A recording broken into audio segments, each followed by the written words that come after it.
Hey y'all, we're here at Shiloh in Opelika, Alabama. This is a 55 and up community located less than 3 miles away from downtown Opelika and just down the road from all of the amazing shops and restaurants located in Tigertown. This is an amazing community with great amenities such as a clubhouse with a fitness center, an outdoor gazebo, and a grill area. Today we'll be looking at a 2-bedroom, 2-bathroom unit. Let's go take a look.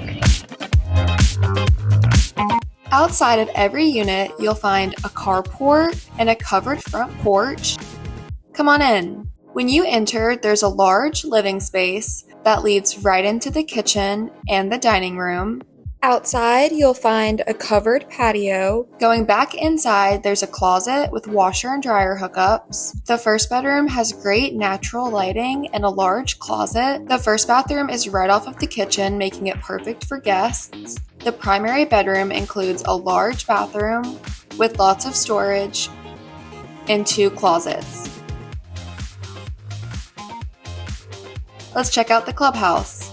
Inside, you'll find a fitness room, a large gathering room with tables, chairs, a TV, a community kitchen, and a computer center with computers and a printer. Outside, you'll find 2 covered areas with picnic tables and grills and a blueberry patch.